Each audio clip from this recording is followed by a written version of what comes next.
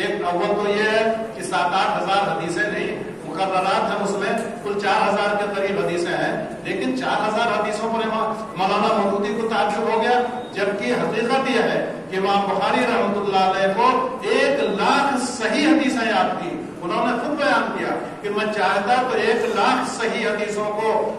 ایک جگہ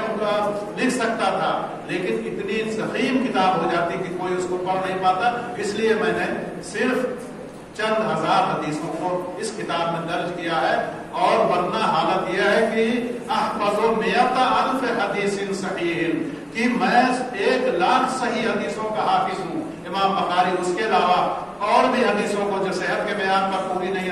اترتی تھی، کوئی حسن درجے کی حدیث تھی، اور جس میں موضوع حدیثیں بھی تھی، اور بھی چیزیں تھی، کل ملا کر کے وہ 6,00,000 حدیثوں کے حافظ تھے۔ امام بخاری رحمۃ اللہ علیہ جب بصرہ میں آئے، بخارا کے مختلف شہروں سے ہوتے ہوئے بخارا سے جب بصرہ میں آئے تو ایک شیخ کے درس میں شرکت کی، سینکڑوں طلبہ ان کے درس میں شامل ہوتے تھے، امام بخاری بھی شریک ہوئے۔ یہ واقعات آپ لوگوں نے پڑھے ہوں گے، سنے ہوں گے، جس سے امام بخاری رحمۃ اللہ علیہ کی محنت اور ان کی قدر و قیمت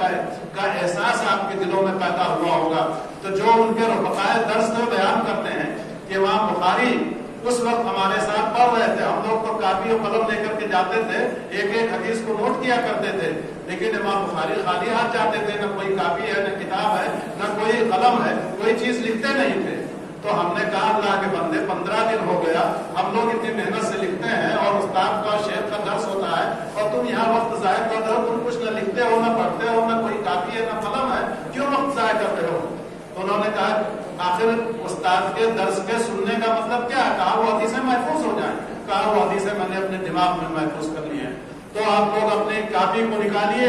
اور میں اپنے دماغ سے اپنے قوت حافظہ جو اللہ نے مجھے دیا ہے اس سے نکالتا ہوں، بلکہ میں پہلے پڑھتا ہوں اور آپ اپنی کاپی سے ملا لیجیے۔ ایک 15 دن کے درس میں پڑھی ہوئی حدیثیں ایک ایک حدیث کو ترتیب وار بیان کرتے چلے گئے کہ پہلے دن ہمارے شیخ نے، ہمارے استاد نے یہ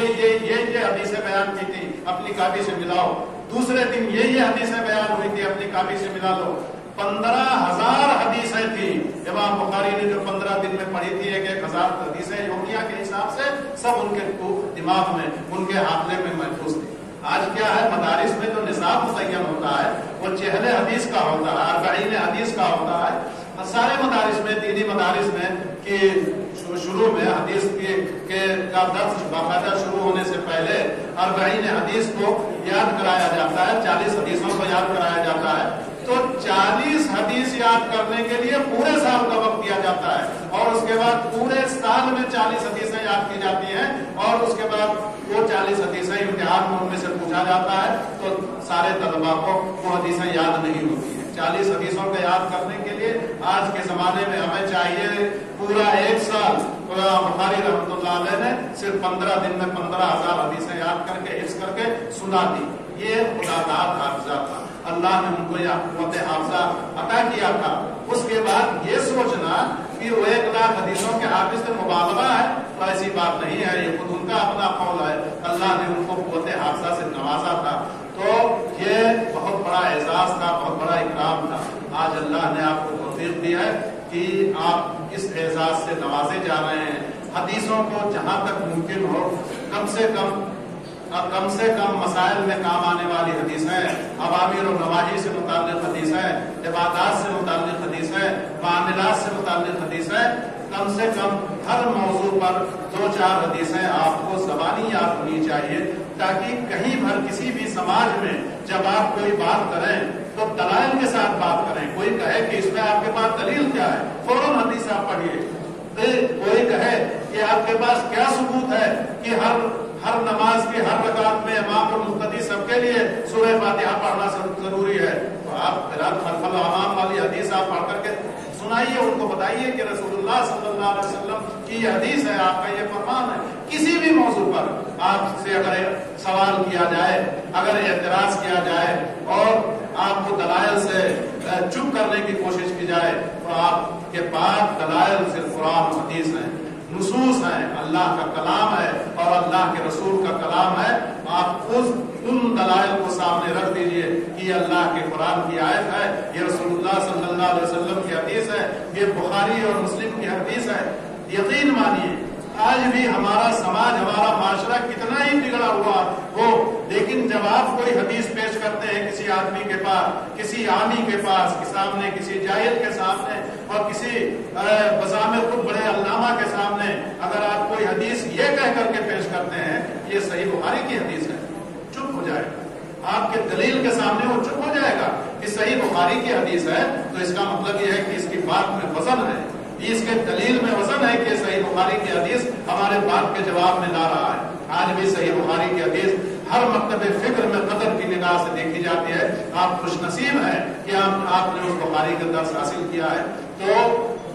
اس کی اہمیت کو، اس کی قدر و قیمت کو سمجھیے۔ کہیں بھی کوئی بات کریں، کسی سماج میں کوئی بات کریں، کسی مجلس میں کوئی بات کریں، علماء کی مجلس ہو، جہلاء کی مجلس ہو، عامۃ الناس کی مجلس ہو، ان کے سامنے اگر آپ بات کریں کسی علمی موضوع پر تو قرآن و حدیث کی روشنی میں بات کریں، دلائل کی روشنی میں بات کریں تو سماج آپ کو سر آپ پر بٹھائے گا۔ آج یہ پگڑی جو آپ کے سروں پر سجائی جا رہی ہے، ابھی کچھ دیر کے بعد آپ کے سروں پر یہ پگڑی سجائی جائے گی، یہ بہت بڑی ذمہ داری کا بوجھ آپ کے سر پر رکھا گیا ہے۔ آپ جب یہ آپ کو اس پگڑی کی اہمیت کا احساس ہے، یہی وجہ ہے کہ بہت سے طلباء مجھ سے کہتے رہے ہیں، اپنی درخواست لے کر کے آتے رہے ہیں کہ ناظر صاحب دستار بندی کا انتظام کرا دیجیے، ہمارے سروں پر پگڑی بنوا دیجیے۔ جو گزشتہ سال جو طلبا فارغ ہوئے حفظ کے طلبا وہ آئے میرے پاس، حافظ جن کے ساتھ میں لے کر کے حافظ طالب صاحب کو لے کر کے آئے، کہا یہ پچھلے سال فارغ ہونے والے طلبا ہیں جو چاہتے ہیں کہ ان کی دستار بندی ہو جائے۔ میں نے ان کی خواہش کا احترام کیا۔ ایک بات ہے کہ میں اس مجلس کو بہت زیادہ دور نہیں دینا چاہتا، بہت زیادہ قرب و فر کے ساتھ، بہت زیادہ شان و شوکت کے ساتھ اور بہت زیادہ دکھاوے کے آپ جس میں عنصر پیدا ہو جائے یہ موقع نہیں دینا چاہتا تھا۔ کئی وجہ ہے۔ ایک تو اس میں اسراف ہوتا ہے، میں نے محسوس کیا ہے گزشتہ برسوں میں۔ دوسرے طلبا مصروف ہو جاتے ہیں اس میں بہت زیادہ، اس کی تیاریوں میں، کھانے پینے میں، اسی لیے اس سال کھانے پینے کا کوئی نظم نہیں رکھا، اور اس کی تیاری میں، اسی دستار بندی کی تیاری میں طلبا اپنے امتحان کی تیاری کی طرف سے واجب ہو جاتے ہیں، اور اس کے علاوہ اور بہت سی چیزیں ہیں جو نقائص ہیں، اور خاص طور سے اس سال جو حکومت کی طرف سے بہت سے بڑی بڑی مجالس کے اوپر پابندیاں رفتہ رفتہ پھر عائد کی جا رہی ہیں۔ آپ جانتے ہیں گزشتہ سال رمضان کا مہینہ ہمارا ایسے ہی گزر گیا کہ ہماری تراویح نہیں ہو سکی، جمعہ جماعت سے ہم محروم رہ گئے۔ تو دھیرے دھیرے یہ چیزیں پیدا ہو رہی ہیں، دھیرے دھیرے کورونا کے واقعات ہمارے پڑوسی ملک میں اور خود ہمارے یہاں رفتہ رفتہ بڑھ رہے ہیں۔ اللہ تعالیٰ اپنا کرم کرے اور اللہ اپنے بندوں کو اس سے محفوظ رکھے۔ لیکن اس کا خطرہ تھا کہ ہم کوئی بڑی مجلس کریں، کسی کھلی جگہ پر کریں، کوئی بڑا سا اسٹیج آپ تیار کریں، بڑا سا اسٹیج آراستہ کریں، اور مقامی لوگوں کو اور دوسرے معززین کو اس علاقے کے اور دوسرے علاقوں کے معززین کو یہاں پر شرکت کی دعوت دے۔ سب ہو سکتا تھا، میں کر سکتا تھا، لیکن میں نے جان بوجھ کر کے اس کی حوصلہ شکنی کی کہ اس مجلس کو، اس پروگرام کو زیادہ نہ بڑھایا جائے، تاکہ حکومت کے اہلکاروں کو بھی، وزارت صحت کے لوگوں کو بھی اس پر اعتراض کرنے کا، انگلی اٹھانے کا موقع نہ ملے، بلکہ ہم کو تو اللہ کا شکر ادا کرنا چاہیے کہ ایسے حوصلہ شکن حالات میں اس نے ہم کو توفیق دی، ہم کو موقع عنایت فرمایا کہ ہم نے معمول کے مطابق ہم نے اس مدرسے کو جاری و ساری رکھا۔ اس میں میری کوئی خوبی نہیں ہے، ہمارے اساتذہ کرام نے، ہمارے منتظمین نے اور اس ادارے کے چلانے میں تعاون کرنے والے لوگوں نے بھرپور ساتھ دیا۔ تو آج جبکہ بہت سے علاقوں میں بہت سے مدارس یا تو بند پڑے رہے یا معمول کے مطابق اس میں تعلیمی سرگرمیاں جاری نہیں ہو سکی، تو آج جو آپ کے ادارے میں سب کچھ ہوا اور اس کے بعد امتحانات اپنے اپنے وقت پر ششمائی امتحان، سالانہ امتحان ہوا، یہ محض اللہ کی توفیق سے ہوا ہے، اللہ کے فضل سے ہوا ہے۔ یہ اس کا بے پایا انعام ہے، بے پایا احسان ہے کہ اس نے ہم کو نوازا ہے، ہم کو یہ توفیق دی، ورنہ حالات بہت زیادہ حوصلہ شکن تھے۔ اس کے لیے جن مسائل کی ضرورت پڑتی ہے، اتنے طلبا کو پڑھانے کے لیے جن مسائل کی ضرورت ہوتی ہے، ہمارے لیے ان مسائل کا انتظام کرنا بھی مشکل تھا، اور اس کے علاوہ تعلیمی سرگرمیوں کو، تدریسی سرگرمیوں کو جاری رکھنا بھی بہت مشکل کام تھا۔ لیکن اللہ تبارک و تعالیٰ نے ان تمام چیلنجوں سے ہم کو نپٹنے کی توفیق دی، اس پر ہم اللہ کا جتنا شکر ادا کریں کم ہے۔ میں آخر میں اپنے ان بچوں کو جو بھی فارغ ہو کر کے جا رہے ہیں یہی نصیحت کرنا چاہتا ہوں کہ اب اپنی ذمہ داریوں کا احساس کریں۔ سماج کے تئیں جو ذمہ داریاں ان کے سروں پر عائد ہو رہی ہیں، آپ ان ذمہ داریوں کا احساس کریں۔ سماج میں پھیلی ہوئی برائیوں کی اصلاح میں اپنا بھرپور کردار ادا کریں۔ قرآن و حدیث کے فیض سے اس معاشرے کو منور کریں، اور اس کے بعد جو بھی نقائص آپ جہاں بھی دیکھیں، توحید کے خلاف کوئی بات دیکھیں، شرک سے متعلق کوئی چیز دیکھیں، یا بہت سے رسوم و رواج دیکھیں جو آپ دیکھیں گے، حدیثوں میں پڑھیں گے اور پتہ چلے گا کہ یہ تو اسلام کی تعلیم کے منافی ہے۔ ان رسوم و رواج کی اصلاح کی کوشش کریں، شرک و بدعات کے اصلاح سے معاشرے کو پاک کرنے کی کوشش کریں۔ اللہ تبارک و تعالیٰ آپ سب کو ایک عالم باعمل بنائے، آپ کے قدموں کو مضبوط کرے، اور جو عملی زندگی میں آپ کو پریشانیاں پیش آنے والی ہیں ان پریشانیوں میں اللہ تبارک و تعالیٰ آپ کی مدد کرے۔ آپ ایک ذمہ دار شہری بنیں، اپنے ملک کے، اپنے اس ملک نیپال کے ایک ذمہ دار شہری بنیں۔ جہاں بھی جائیں اپنے تعلیم یافتہ ہونے کا نقش لوگوں کے دلوں پر بٹھائیں۔ آپ جائیں اپنے کردار سے ہماری حکومت کے اہلکاروں کو یہ بتائیں کہ ہم ایک دینی مدرسے کے پڑھے ہوئے طالب علم ہیں، ہمارا اخلاق دیکھیں، ہمارا کردار دیکھیں، اور ہمارے روزمرہ کے اعمال کو دیکھیں۔ ہم حکومت کے خلاف کوئی کام نہیں کر سکتے ہیں، ہم حکومت کے بھی وفادار ہیں، سب سے پہلے اپنے دین کے وفادار ہیں، اور اس کے بعد